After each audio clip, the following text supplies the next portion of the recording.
नमस्कार, मैं हूं डॉक्टर पीयूष कुमार मित्तल और आप देख रहे हैं मेरा चैनल commerce.rail। आज हम 8 जून को आयोजित पेपर BOT 107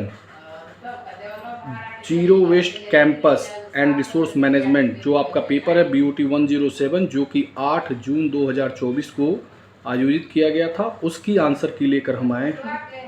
तो आइए देखते हैं। देखने से पहले, शुरू करने से पहले चैनल को सब्सक्राइब कर दें ताकि अन्य पेपर के भी आंसर कीज और आपको माइनर पेपर के क्वेश्चंस आसानी से मिलते रहें। तो आइए शुरू करते हैं। पहला क्वेश्चन है, the study of interaction between organism and their environment is. जीव और उनके पर्यावरण के बीच अंतर क्रिया का अध्ययन है। तो आंसर होगा पारिस्थितिकी। क्या आंसर होगा? पारिस्थितिकी। दूसरा क्वेश्चन देखेंगे, निम्नलिखित में से कृत्रिम पारिस्थितिकी तंत्र के रूप में वर्गीकृत किया जा सकता है।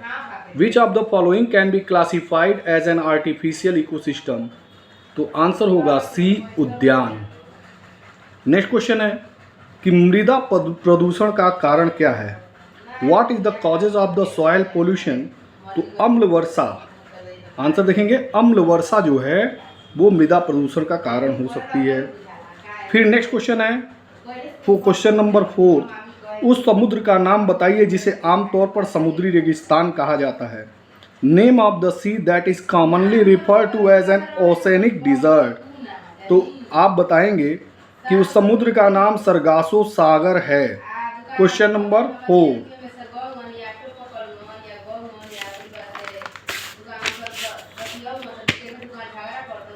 नेक्स्ट क्वेश्चन है कि उस गैस का नाम बताइए जो वायुमंडलीय तापमान बनाए रखने में महत्वपूर्ण है। आप ध्यान देंगे, उस गैस का नाम बताना है, ठीक है, जो वायुमंडलीय तापमान बनाए रखने में महत्वपूर्ण है। कार्बन डाइऑक्साइड आंसर हो जाएगा बी, कार्बन डाइऑक्साइड। ठीक है। Name of the gas that is vital in maintaining atmospheric temperature. तो आंसर होगा कार्बन डाइऑक्साइड। नेक्स्ट क्वेश्चन होगा, पृथ्वी पर सभी प्रजातियां अपने अपने पर्यावरण के साथ मिलकर सामूहिक रूप से बनाती हैं। All species on earth with each other along with their respective environmental collectively constitute biosphere. Next question है 7वां नंबर, वायु प्रदूषण के कारण किस गैस का क्षरण होता है। Which gas is depleted due to air pollution. तो आंसर होगा ओजोन। नेक्स्ट क्वेश्चन है, डिस्पोजल कचरे में शामिल है लिक्विड, स्लरीज, सॉलिड्स और ठोस सॉलिड्स। आंसर होगा डी, उपयुक्त में सभी होते हैं, एक से अधिक लिखा है, ऑल ऑफ द अबव होते हैं डिस्पोजल कचरे में। नेक्स्ट क्वेश्चन देखेंगे, निम्नलिखित में से कौन सी ग्रीन हाउस गैस नहीं है जो प्राकृतिक रूप से वायुमंडल में पाई जाती है। Which of the following is not A green house gas found naturally in the atmosphere. तो आपको बता दें कि नाइट्रोजन ऑक्साइड जो है वो गैस है जो आपके क्या कहते हैं कि nitrogen oxide gas green house gas में नहीं आती है। तनी शांत रहो यार।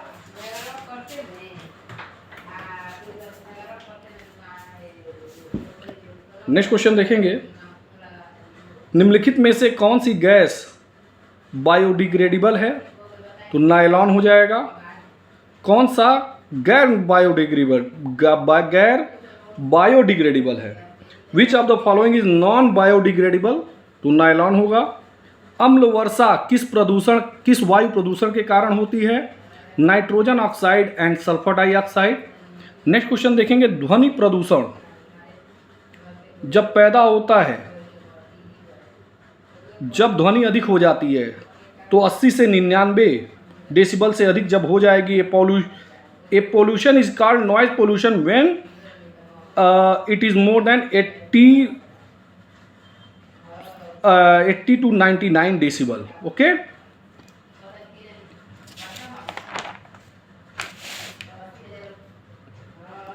नेक्स्ट क्वेश्चन देखेंगे, निम्न में से कौन सी गैस एरोजोल का एक उदाहरण है? तो कोहरा। Which one of the following is an example of aerosol? तो स्मॉग, बी हो गया। नेक्स्ट क्वेश्चन है, CFC इज यूज्ड इन? तो CFC कहाँ यूज्ड होती है देखेंगे, तो रेफ्रिजरेटर में, क्लोरोफ्लोरोकार्बन जो है रेफ्रिजरेटर में यूज होती है, आंसर होगा ए। नेक्स्ट क्वेश्चन है, निम्नलिखित में से कौन सा रासायनिक यौगिक जैव आवर्धन का कारण बनता है? Which of the following chemical compound causes biomagnification? तो DDT, DDT जो है यौगिक जैव आवर्धन का कारण बनता है। 16 नंबर क्वेश्चन है, निम्नलिखित में से कौन सी गैस ग्रीन हाउस का प्रभाव उत्पन्न करती है?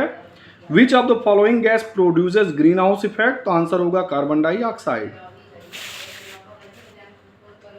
नेक्स्ट क्वेश्चन है, first trophic level of the food chain is form by? खाद्य श्रृंखला का प्रथम पोषक स्तर निर्मित होता है, तो आंसर होगा उत्पादक द्वारा, आंसर होगा ए। लीचेट्स आर, ये देखिए क्वेश्चन मैंने बहुत पहले इंपॉर्टेंट क्वेश्चन में भी बताया था कि leachates are contaminated liquid drainage from landfills, भराव क्षेत्र में दूषित द्रव का निकास, होगा आंसर डी। नेक्स्ट क्वेश्चन है 19, गीले अपशिष्ट को खाद में बदलने की प्रक्रिया को क्या कहते हैं?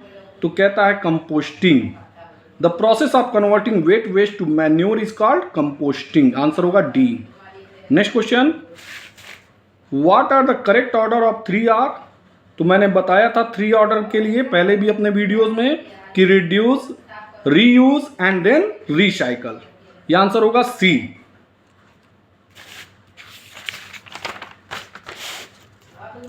नेक्स्ट क्वेश्चन देखेंगे, किसको घर का कचरा कहते हैं? तो फूड वेस्ट को।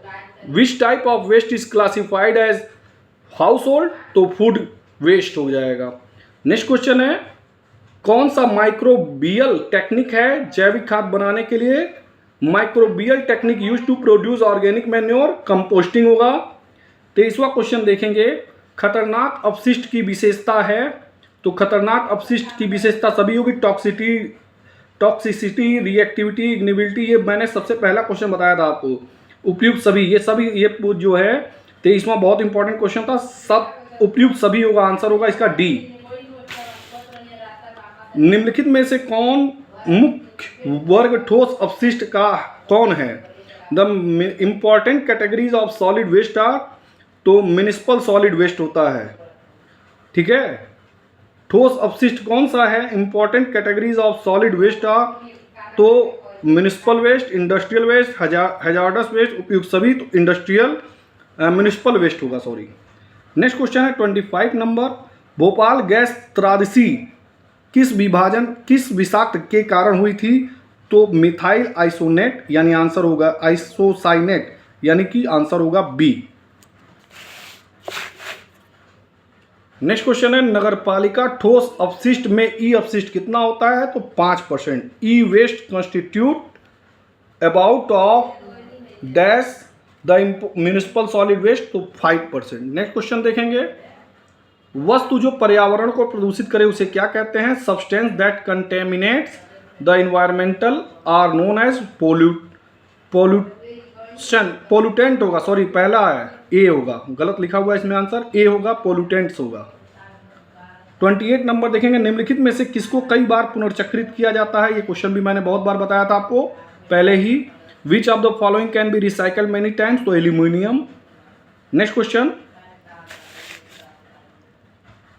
जब सैनिटरी लैंडफिल में मौजूद कार्बनिक पदार्थ विघटित होता है तो यह उत्पन्न करता है मीथेन, आंसर होगा मीथेन उत्पन्न करता है, आंसर होगा A. When the organic matter present in sanitary landfill decomposes it generates methane.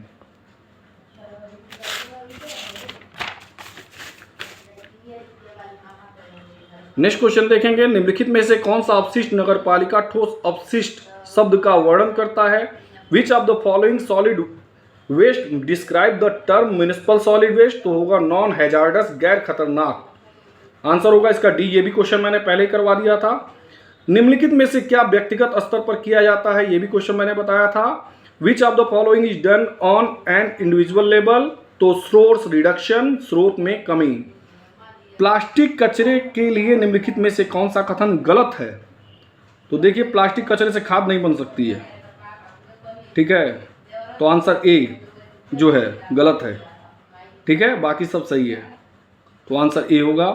33 plastic कचरे में के संबंध में कौन सा, वही सेम क्वेश्चन आ गया 33 भी कि प्लास्टिक कचरे के लिए निम्नलिखित में से कौन सा कथन गलत है, तो खाद बनाने में इसका उपयोग नहीं कर सकते हैं।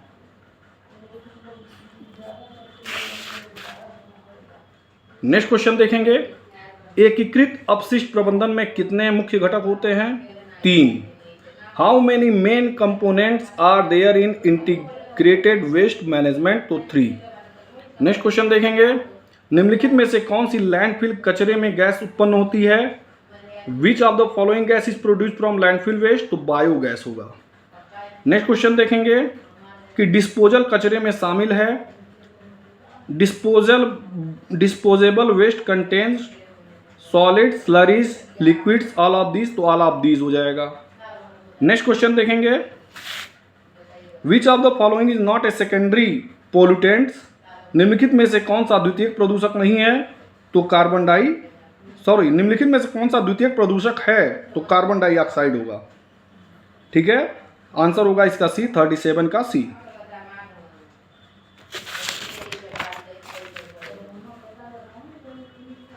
थर्टी-8 नंबर क्वेश्चन है कि एक बायोडिग्रेडेबल प्रदूषक है। A biodegradable pollutant is municipal sewage. नगर पालिका का जो सीवेज होता है वो बायोडिग्रेडेबल होता है। नेक्स्ट क्वेश्चन है, name the most frequent as well as naturally happening disaster. सबसे अधिक बार होने वाली और प्राकृतिक रूप से होने वाली आपदा का नाम बताइए।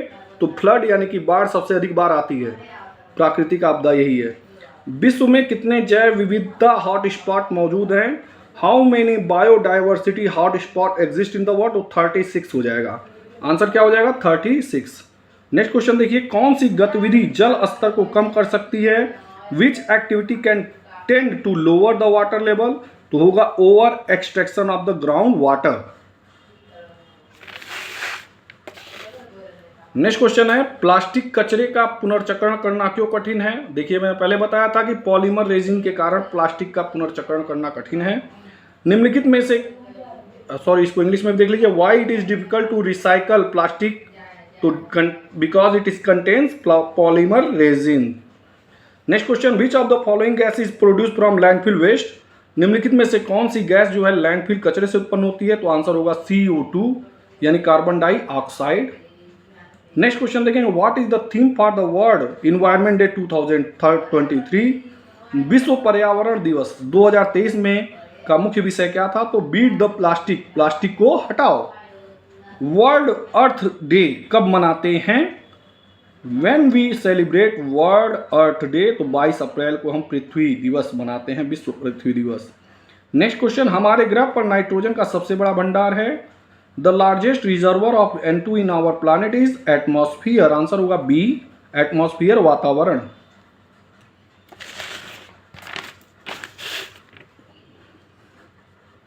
अत्यधिक चराई का परिणाम है over grazing result in?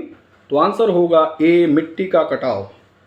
Plantation maintain balance of? पौधारोपण संतुलन करता है CO2 और O2 का, यानी कार्बन डाइऑक्साइड और ऑक्सीजन का। Neem tree is important for? नीम पेड़ का महत्व है क्योंकि दवाई के लिए। Okay, answer B. और नेक्स्ट लास्ट क्वेश्चन है, किस प्रकार के अपशिष्ट को खतरनाक अपशिष्ट के रूप में वर्गीकृत किया गया है? ठीक है, which type of waste classified as hazardous? तो केमिकल यानी कि जो रासायनिक वेस्ट होता है उसको जो है खतरनाक अपशिष्ट के रूप में वर्गीकृत किया गया है। ये थे आपके 50 क्वेश्चंस जो कि BOT 107 के क्वेश्चंस के आंसर हैं। वीडियो पसंद आया तो लाइक करें और चैनल को सब्सक्राइब करें। Thank you.